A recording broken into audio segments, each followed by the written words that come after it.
Welcome to PDP math daily class में आपका स्वागत है दोस्तों। जैसा कि देख रहे हैं जेटेट एग्जाम में पूछे जाने वाले कुछ महत्वपूर्ण प्रश्न हैं जो आपके लिए काफ़ी महत्वपूर्ण है। ऐसा नहीं कि जेटेट एग्जाम में ही पूछे जाते हैं, ये महत्वपूर्ण प्रतियोगिता परीक्षा के लिए काफ़ी महत्वपूर्ण है। जैसा कि क्वेश्चन को देख रहे हैं, किसी कक्षा में 15 लड़के तथा 35 लड़कियाँ हैं तो कक्षा में लड़कों की प्रतिशत क्या होगी, ये आपसे पूछा गया है। इसको बनाने के लिए आप देखें, इसका प्रतिशत निकालने के लिए कहा रहा है तो हमें निकालना है कुल विद्यार्थी। अगर इसमें से हम देखें कि कुल विद्यार्थी की संख्या कितनी है तो हम क्या लिखेंगे, इसमें 35 है तो यहाँ पर हम 35 को लिखेंगे और यहाँ कितना है 15 है तो हम 15 को लिखेंगे। 35 और 15 को जोड़ते हैं कितना हो जाता है, कुल विद्यार्थी आपका हो गया 50 हो गया, कोई दिक्कत नहीं है। चलिए यहाँ पर लिखेंगे, चूँकि यहाँ टोटल आपका कितना हो गया 50 हो गया तो यहाँ लिखेंगे चूँकि 50 विद्यार्थियों में क्या है 15 लड़के हैं, यही तो कहा जा रहा है 15 लड़के हैं, ये तो बता रहा है 15 लड़के हैं, यानी टोटल को जोड़े तो कितना हो गया 50 हो गया।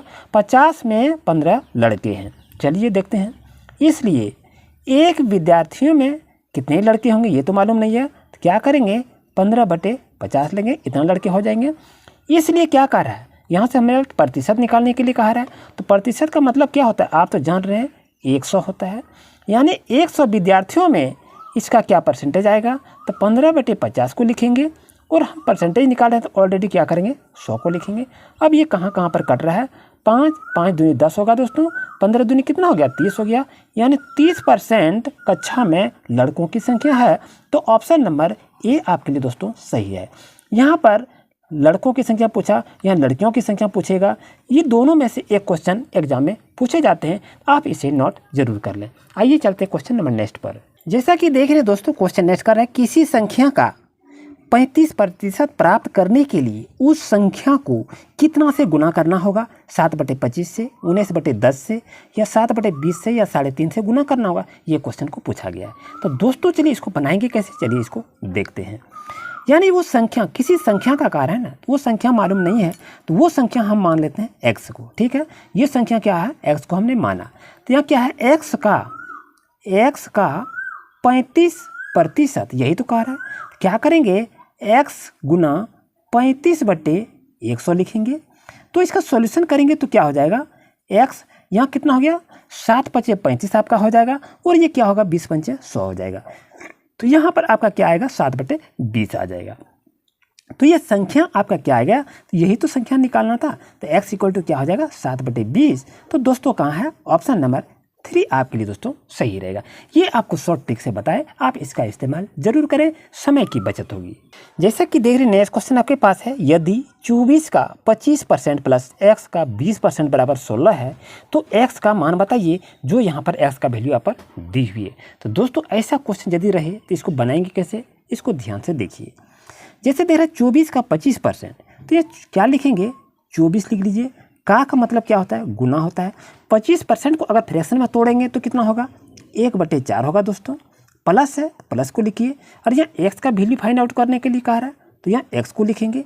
दोस्तों यहाँ पर देखें x का, अब ये क्या कर रहा है x का 20%, तो 20% का वैल्यू क्या लिख सकते हैं आप 1/5 को लिख सकते हैं, इक्वल टू दोस्तों कितना होता है 16 होता है, यही तो है। लेकिन हमने ये सॉल्यूशन किया नहीं, यहाँ पर जो कहा जा रहा था उसको लिखे, क्या लिखे ध्यान दीजिए। जैसे कह रहा 25% ना, तो यहाँ पर देखिए 25% का मतलब हो गया 25/100 हो गया। तो हमने क्या किया 25 एकम 25, 25 चौके 100, 1/4 लिखा, तो यही हमने क्या लिखा 25% को 1/4 लिखा। इसी तरह से 20% दिया है तो 20% को हमने बदल के 1/5 को लिखा और कुछ किया नहीं है। और सभी को सॉल्यूशन करने के बाद ये कहता है कि 16 आता है। चलिए हमने 16 को यहाँ पर लिख दिया। अब दोस्तों इसको यदि हम आगे सॉल्यूशन करेंगे तो आपके पास क्या आएगा, इसको ध्यान से इसको देखिए। जैसा कि देख रहे हैं 4 छक आपके पास यहाँ 24 आ जाता है, तो कितना हो गया 6 एकम 6 हो गया यहाँ पर। अगर यहाँ से यदि बात करें और कहाँ पर क्या सॉल्यूशन होगा, इसको अब देखते चलिए। अब यहाँ देख रहे क्या है 6 आपका है, तो यहाँ पर क्या लिखेंगे 6 गुना 1 तो 6 हो जाएगा, प्लस x के 1 गुना करेंगे तो यहाँ पर क्या हो जाएगा x/5 होगा, और यहाँ पर इक्वल टू 16 है तो 16 आपको लिख दिए। अब यहाँ पर क्या है, यहाँ पर जैसे कि देख रहे हैं x/5 है, तो मैंने यहाँ क्या किया x/5 को लिखा, यहाँ 16 है तो 16 के लिखा, यहाँ प्लस है, ये बराबर के ये साइड में आएगा तो ये माइनस हो जाएगा। अब यहाँ पर देखिए 16 में 6 घटाएंगे तो कितना हो जाएगा 10 हो जाएगा। तो यानी ये कहने की मतलब ये हो गया, यहाँ पर आपका कितना हो गया x/5 बराबर कितना हो गया यहाँ 10 हो गया। अब जब इसको क्रॉस से गुना करेंगे तो कितना होगा आपका x बराबर 10 × 50 होगा दोस्तों। तो आपका कहने का मतलब है कि x का वैल्यू आपका 50 होगा। तो ऑप्शन नंबर ए दोस्तों आपके लिए सही रहेगा। जैसा कि देख रहे क्वेश्चन आपके पास है कि 5 के प्रथम 4 गुणजों का औसत क्या होगा। 4 ऑप्शन आपके पास दिया हुआ है, तो सही ऑप्शन को चुनें कि आंसर क्या होगा। चलिए इसका सॉल्यूशन करते हैं। आप भी कॉपी कलम को खोल के सॉल्यूशन जरूर से ज़रूर करें। जैसा कि कह रहा है 5 के प्रथम 4 गुणजों का औसत क्या है, तो 5 का गुणज लिखना है। तो ये कैसे लिखेंगे इसको देखते हैं। ये आपका 5 का गुणज हो गया 5 का 5, 5 दूनी 10, 5 तिया 15 और ये हो गया 5 चौक 20। यही तो गुणज कह रहा था, जो कि 4 को आपको लिखना था, लिख दिया। अब ये संख्या कितनी है, औसत कह रहा है, तो जितनी भी संख्या होती है उसको काउंट करके यहाँ पर लिख लीजिए और सभी को जोड़ेंगे। 20, 15 और 10 और 5। यदि सभी को जोड़ते हैं तो कितना होता है आपका 50 होता है। 50 में 4 से क्या करेंगे आप भाग दे देंगे और ये यदि भाग देते हैं तो आपका कितना आता है 12.5 दोस्तों आपका आंसर होगा। 12 चौक 48 2 50 हो जाएगा, यानी ऑप्शन नंबर ए दोस्तों आपके लिए सही रहेगा। आइए क्वेश्चन नंबर नेक्स्ट पर। जैसा कि देख रहे हैं नेक्स्ट क्वेश्चन आपके पास है कि प्रथम 3 क्रमागत विषम संख्याओं का औसत क्या होगा। ये क्रमागत कह रहा है 3, तो इसका क्रमागत विषम संख्या क्या होता है, 1, 3 होता है, 5 होता है। 3 ही का तो 3 में आपको लिख लिया। और यहाँ कह रहा है औसत, तो औसत जितनी संख्या होती है सबको इसको जोड़ लीजिए। 1 2 3 हो गया, 3 लिख लीजिए। 5 3 8 और 1 कितना हो गया 9 हो गया और 3 से आप भाग दे देंगे तो कितना होगा आपका 3 होगा। दोस्तों ऑप्शन नंबर बी दोस्तों आपके लिए सही रहेगा। इस तरह लेटेस्ट अपडेट पाने के लिए अभी चैनल को सब्सक्राइब करें। जैसा कि क्वेश्चन को देख रहे हैं, यदि 12 मनुष्य एक काम को 7 घंटे प्रतिदिन काम करके 8 दिनों में समाप्त कर सकते हैं, तो 10 मनुष्य उसी काम को 6 घंटे प्रतिदिन काम करके कितने दिनों में समाप्त करेंगे। तो इसको बनाएंगे कैसे, इसको ट्रिक के माध्यम से बनाएंगे। लॉन्ग टर्म बनाएंगे तो इसको बनाने में काफ़ी समय लगेंगे, तो लॉन्ग टर्म में हम बनाएंगे नहीं, लेकिन बनाएंगे हम शॉर्ट टर्म में। और मैथ की सारी क्लास को लेने जा रहे हैं तो प्ले लिस्ट बनी हुई है, वहाँ पर जाकर देखें और लाभ उठावें। जैसा कि देख रहे हैं 12 मनुष्य दिया है और यहाँ पर 10 मनुष्य दिया हुआ है। जैसा कि देख रहे हैं यहाँ पर 12 मनुष्य दिया है, यहाँ पर 10 मनुष्य दिया है, तो यहाँ पर करेंगे क्या, ट्रिक के माध्यम से आपको बता रहे हैं। 12/10 लिखेंगे।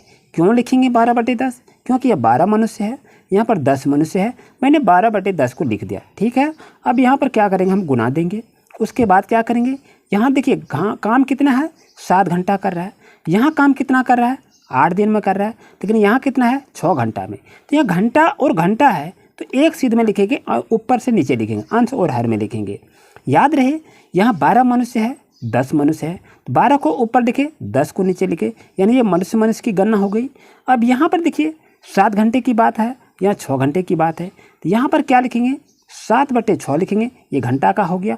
अब यहाँ कह रहे क्या 8 दिनों में काम को समाप्त कर सकता है, तो चलिए मैंने क्या करे यहाँ पर 8 को लिख दिए, कुछ किए नहीं है। इस क्वेश्चन से ही हम ट्रिक को निर्माण कर रहे हैं और कैसे इसको बना रहे हैं इसको देख रहे हैं। अब यहाँ पर यदि देखें इसको सॉल्व करेंगे, कैसे करेंगे, 2 तिया 6, 2 चौके 8 कटेगा। अब यहाँ कितना कटेगा, 3 चौके 12 हम कटा देंगे दोस्तों। अब यहाँ पर देखें कितना कटेगा, 2 दूनी 4, 2 पंचे 10 कटेगा। और कहीं कुछ कटने वाला है क्या, कहीं तो कुछ कटने वाला नहीं है। ये नीचे में आपका 5 आ गया, तो यहाँ पर हम 5 को लिख लेंगे। अब क्या बच गया 7, 4 और 2 बच गया, तो 7 दूनी 14, 7 दूनी 14, 14 से कितना हो गया 56 हो गया। तो दोस्तों यहाँ पर 56 लिखेंगे। आपके एग्जाम में ऐसा आंसर रहेगा या ऐसा आंसर नहीं रह सकता है। फिर इसको जब पूर्णांक में तोड़ेंगे तो कितना होगा 11/1/5। तो ऐसा भी आपके एग्जाम में आंसर को पूछा जाएगा। तो आप दोनों विकल्प को आप याद रखें, समझे। चलिए इसको देखते हैं कैसे इसको बनाए। यहाँ 12 मनुष्य दिया है तो 10 मनुष्य दिया है, तो 12 मनुष्य ऊपर 10 मनुष्य नीचे, यानी इसको रेशियो से ऊपर नीचे करेंगे। 7 घंटा दिया है, 6 घंटा दिया है, तो इसको ऊपर एक करेंगे। और यहाँ पर 8 दिन की बात कही जा रही थी, हम 8 गणित को जो भी है इसको सॉल्यूशन कर लेंगे तो आंसर आपका फाइंड आउट हो जाएगा। तो इसको आप 1 मिनट से ही कम सेकंड में इसको आप बना सकते हैं। आइए इसी तरह से एक क्वेश्चन और ले लेते हैं। जैसा कि देख रहे हैं नेक्स्ट क्वेश्चन आपके पास है कि 2 नल एक टंकी को 8 मिनट में भर सकते हैं, उनमें एक अकेला उसे 24 मिनट में भर सकता है, तो दूसरा नल टंकी को भरने में कितना समय लगाएगा। तो यहाँ कह रहा है कि 2 नल है। जैसा कि देख रहे हैं आपके पास ये 2 नल लगा हुआ है और ये 2 नल जो हैं, एक ये टंकी है इस टंकी को भर रहा है। और यदि ये 2 नल एक टंकी को 8 मिनट में ये भरता है, कितने 8 मिनट में भर रहा है, लेकिन उनमें से एक अकेला उसे 24 मिनट भर सकता है। यानी इसको अगर चालू करता है ये अकेला 24 मिनट में भरता है। तो ये कहते हैं कि दूसरा नल जो है तो टंकी को कितने समय में भर लेगा, कितना समय लगाएगा, ये आपसे पूछा जा रहा है। अगर ऐसा क्वेश्चन रहे तो इसको बनाने के लिए शॉर्ट ट्रिक का इस्तेमाल कीजिए। यहाँ पर क्या कर रहा है, 24 और 8 की बात कर रहा है। अगर ऐसा रहे तो शुरू में क्या करेंगे, 24 गुना 8 करेंगे और नीचे में क्या करेंगे, 24 घटा 8 कर देंगे, तो आंसर आपका आ जाएगा। कैसे आएगा, चलिए इसको देखते हैं। 24 गुना 8 करेंगे, 24 में 8 घटाएंगे तो 14 में 8 जाएगा, 6 16 बचेगा, तो 8 दूनी 16 होगा, 2 6 12, 2 12 24 हो जाएगा। तो दोस्तों 12 मिनट में ये कंप्लीट इसको भर लेंगे। इसका सही आंसर होगा 12 मिनट में, क्योंकि दूसरा नल जो है टंकी को कितने समय भरेंगे, 12 मिनट में भर लेंगे। आइए चलते क्वेश्चन नंबर नेक्स्ट पर। नेक्स्ट क्वेश्चन आ गया आपके पास, जैसा कि देख रहे हैं, 2 नल किसी टंकी को 5 तथा 10 घंटे में भर सकते हैं। यदि दोनों नल एक साथ खोल दिए जाएं तो टंकी भरने में कितना समय लगेगा। ये आपका देख रहे हैं, ये आपका 2 नल लगा हुआ है और ये एक टंकी है। इस टंकी की बात कही जा रही है। तो 2 नल किसी टंकी को 5 तथा 10 घंटे में, ये आपका भरता है 5 घंटे में, ये भरता है आपका 10 घंटे में भर सकता है। कहता है यदि दोनों नल एक साथ खोल दिए जाएं तो टंकी को भरने में कितना समय लगेगा। तो अगर ऐसा क्वेश्चन आपसे पास पूछा जाए तो करेंगे क्या, ये आप ध्यान रखिए। ऐसा क्वेश्चन रहे तो ऊपर में क्या करेंगे, गुना कर देंगे, और दोनों मिलकर यदि कहा जाए तो नीचे में जोड़ देंगे। तो 10 गुना 5 हो गया, तो यहाँ 10 गुना 5 लिखिए। 10 5 कितना है, 15 हो गया। 5 तिया कितना हो जाएगा दोस्तों, 5 तिया 15 हो जाएगा। और यहाँ आपके पास क्या बच गया, यहाँ 10 बच गया। तो दोस्तों 10 बटे कितना हो गया, 3 हो गया। यानी इसको पूर्णांक में तोड़ेंगे, 3 तिया 9 अरे 1 10, इतने घंटे आपका दोस्तों आंसर आ जाएगा। आइए चलते हैं नेक्स्ट क्वेश्चन पर। जैसा कि देख रहे हैं नेक्स्ट क्वेश्चन आपके पास है, ABC किसी काम को 12, 15 तथा 20 दिनों में समाप्त कर सकते हैं। यानी 3 व्यक्ति है, ABC है। ए काम करता है 12 दिनों में, बी काम करता है 15 दिनों में और सी करता है 20 दिनों में। यदि तीनों को एक साथ कार्य आरंभ करें तो काम कितने दिनों में समाप्त हो जाएगी, ये पूछा गया है। दोस्तों यदि ऐसा क्वेश्चन रहे, इसको बनाने के लिए शॉर्ट ट्रिक का इस्तेमाल कर लीजिए, सॉल्यूशन आपके पास आ जाएगा। तो कैसे बनाएंगे, चलिए इसको देखते हैं। जैसा कि देख ले 12, 15, 20 है दोस्तों, तो यहाँ पर क्या करेंगे, 12 गुना 15 गुना 20 लिखेंगे। यहाँ तक लिखे आपका हिसाब क्लियर हो गया। तो कैसे बनाएंगे, देखिए 12, 15, 20 लिखे, ये 3 आदमी का हो गया, तो इसको 2 आदमी से इसको रेशियो करेंगे और दोनों को जोड़ देंगे। 12 और 15 यहाँ है, लिखिए 12 गुना 15 लिखिए, जोड़ लिखिए। फिर यहाँ 12 जब 15 लिखे तो 12 और 20 को लिखेंगे। फिर यहाँ पर लिखिए 12 गुना 20 लिखेंगे, प्लस लिखेंगे। फिर यहाँ 15 और 20 से इसको गुना करेंगे, 15 गुना 20। इतना कर लेने के बाद आपके पास सॉल्यूशन आ जाएगा बहुत अच्छी तरह से। 12, 15 और 20 को करेंगे गुना, तो कितना होगा, 12 15 80 से 180 हो गया। 180 गुना 20 करेंगे तो 3600 होगा दोस्तों। तो यहाँ पर आप क्या करेंगे, 3600 लिख लेंगे। दोस्तों यहाँ से बात करें, अब ये 12 15 कितना हो गया, 12 15 80 से, 12 15 80 से कितना हो गया, 180 हो गया दोस्तों। यहाँ पर लिखिए, अब ये हो गया 12 दूनी 24, 240 आपका हो गया, 12 दूनी 24, 240 हो गया। अब यहाँ पर करेंगे क्या, ये 15 बेसाएंगे 300 हो गया दोस्तों। तो यहाँ पर आप 300 को लिख लिया। अब दोस्तों यहाँ पर 3600 आपका है, तो यहाँ पर क्या करेंगे, 3600 लिख लीजिए। अब यहाँ सभी को जोड़ेंगे, 8 180, 240 और 300 को जोड़ेंगे। 3 1 4, 4 1 500 हो जाएगा, 5 और ये देखिए 8 4 12, 5 1 6, 720 हो जाएगा आपके पास। यहाँ पर देखेंगे ये आपका हो गया 3 2 5, 5 1 6 हो गया, 6 8 4 12, 120, 6 1 720 हो जाता है। तो इसको यहाँ क्या करेंगे, 720 को लिख लेंगे। एक शून्य कैंसिल हो गया। अब यहाँ पर देखें तो इसको 72 पंचे कितना हो जाएगा, 360 होगा। तो दोस्तों इसका काम कितना होगा, 5 दिनों में तीनों मिलकर काम को पूरा कर लेंगे। तो इसको इस ट्रिक का भी आप इस्तेमाल कर सकते हैं। क्या किया हमने, देख लीजिए, यदि 3 व्यक्ति हैं तो ABC का हमने ABC को लिख दिया। अब इसको इसके साथ गुना करेंगे, यहाँ पर लिख देंगे, फिर जोड़ेंगे, फिर इसको इसके साथ करेंगे गुना, तो यहाँ पर लिख देंगे, फिर इसको एक बार इधर से गुना करेंगे तो यहाँ लिखेंगे और सॉल्यूशन को हल कर लेंगे, तो आपका आंसर आ जाएगा। जैसा कि दोस्तों देख रहे हैं क्वेश्चन आपके पास है कि जो भोजन 42 सैनिकों के लिए 12 दिनों तक चलता है, वही भोजन 14 सैनिकों के लिए कितने दिनों तक चलेगा। तो इसको बनाएंगे कैसे, चूँकि इसलिए से भी इसको बना सकते हैं। तो कैसे इसको बनाएंगे, चलिए इसको देखते हैं। यहाँ पर क्या लिखा है, चूँकि 42 सैनिकों का, लिखिए चूँकि 42 सैनिकों, चूँकि 42 सैनिकों का भोजन कितना दिन था, 12 दिनों के लिए। यही तो कह रहा है, 12 दिनों का भोजन था, यहाँ पर ये लिखा हुआ है 12 दिन का क्या था, ये भोजन था। यहाँ तक कोई दिक्कत नहीं है। ये 42 सैनिक का भोजन कितना था, 12 दिनों का था। तो इसलिए हम क्या करेंगे, एक सैनिक का निकालेंगे। एक सैनिक का भोजन कैसे निकलेगा, तो यहाँ पर क्या करेंगे 12 गुना हम 42 लिख देंगे। अब यहाँ पर देखिए कितना का रहा है, 14 सैनिक का। तो यहाँ पर अब हम क्या करेंगे, 14 सैनिक का हम निकालेंगे। तो लिखेंगे किस तरह से, तो 12 गुना 42 बटे यहाँ पर आपका 14 है, 14 लिख दीजिए। कितना हो गया, 14 तिया 42 हो गया दोस्तों। और 12 को 3 गुना करेंगे तो कितना होगा, 12 तिया 36 होगा। यानी 14 सैनिकों के लिए कितने दिनों तक चलेगा दोस्तों, तो 36 दिन इसका आंसर आएगा। लेकिन इतना लंबा चौड़ा बनाने की आवश्यकता नहीं है। तो दोस्तों बनाएंगे कैसे, चलिए इसको देख लेते हैं। यहाँ पर दिया हुआ है कि जो भोजन 42 सैनिकों के लिए 12 दिनों तक चलता था, यहाँ पर ऐसा क्वेश्चन रहे तो ट्रिक का इस्तेमाल कर लीजिए, 42 गुना 12। और नीचे में 14 सैनिक का पूछ रहा है तो 14 सैनिक लिख दीजिए। अब यहाँ क्या होगा, 14 तिया 42 कर देंगे, 12 तिया 36 हो जाएगा। तो पलक झपकते ही आप आंसर को निकाल सकते हैं। तो 24 दिन इसका दोस्तों आंसर हो जाएगा। इसी तरह लेटेस्ट अपडेट पाने के लिए दोस्तों अभी चैनल को सब्सक्राइब करें और पिछले वीडियो को प्लेलिस्ट में जाकर देखिए, सारी वीडियो मैथ की पड़ी हुई है। Thank you.